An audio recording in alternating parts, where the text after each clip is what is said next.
హనుమాన్ శ్రీరామదూత హనుమాన్ శ్రీరామదూత హనుమాన్ శ్రీరామదూత హనుమాన్. రామాయణం చదివితే రామాయణంలో ఎవరు ఎలా ప్రవర్తించాలో, ఎవరు ఎలా ప్రవర్తిస్తే సంస్కారవంతులంటారో మనకి ఎంత అద్భుతంగా మాట్లాడతారో మహర్షి. నేను మీతో మొదటి రోజు చెప్పా, ఆయన ఎవరికి ఎక్కడా కూడా ఏ విధమైనటువంటి ధ్రువపత్రాలు ఇవ్వరు, కానీ ఎవరు ఏం చేస్తున్నారో చెప్తారు. దాన్ని బట్టి అర్థమవుతుంది. రామాయణ ప్రారంభంలోనే అసలు వాల్మీకి మహర్షి సంధ్యావందనం చేసుకోవడానికి బయలుదేరారు.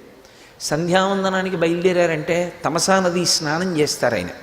నదీ స్నానానికి వెళ్ళారంటే నదీ స్నానానికి గురువుగారు బయలుదేరతారు, మాధ్యాహ్నిక సంధ్య చేస్తారు. కాబట్టి ఆయన ఎన్ని గంటలకు బయలుదేరతారు? ఏదో 12 గంటలకి సంధ్యావందనం చేయాలంటే 11:15కో బయలుదేరుతారు. వాల్మీకి మహర్షి స్నానానికి బయలుదేరినప్పుడు తన వస్తువులను తాను సర్దుకోలేదు. మహర్షి ఆశ్రమంలోంచి బయటికి వచ్చి తమసా నది వైపుకు వెళ్ళిపోతున్నారు. వెనక శిష్యుడు అనుగమించాడు.